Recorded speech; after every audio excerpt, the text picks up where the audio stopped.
Messi এতটাই দ্রুতগতির ছিল যে তাকে ট্যাকেল করা কঠিন ছিল।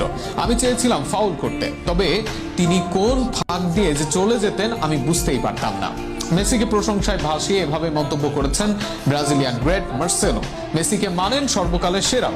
এই রিয়াল মাদ্রিদের সাবেক তারকার মেসি সম্পর্কে বক্তব্য নিয়ে আরো বিস্তারিত শুনুন প্রতিবেদনে।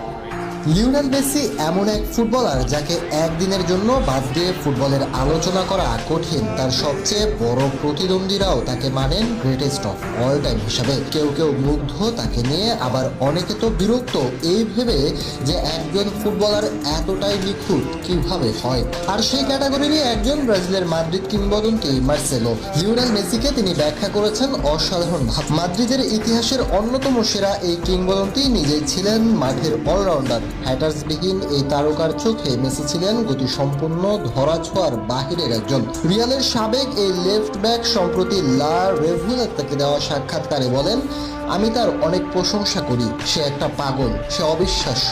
আমার মনে হয় আপনি সেই ভিডিওটি দেখে থাকবেন যেখানে সে আমাকে বোকা বানিয়েছিল। সে যে আমাকে ছাড়িয়ে গেছে সেটি আমি টেরও পাইনি। সে খুবই দ্রুতগতির ছিল, কিন্তু কোনো সমস্যা ছিল না। আমি এমন একটা জায়গায় জন্ম নিয়েছি যেখানে ড্রিবলিং সেরা ছিল, কিন্তু ড্রিবল হওয়াটা নয়। লিওনেল মেসিকে ঠেকাতে যখন বৈধ উপায়ে কাজ করেনি, তখন তিনি চেয়েছিলেন মেসিকে আঘাত করে অর্থাৎ ফাউল করে ঠেকাতে, তবে তাও করতে পারেননি মার্সেলো।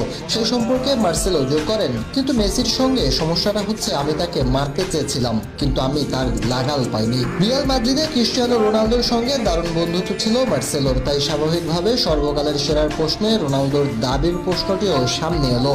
এ ব্যাপারে মার্সেলো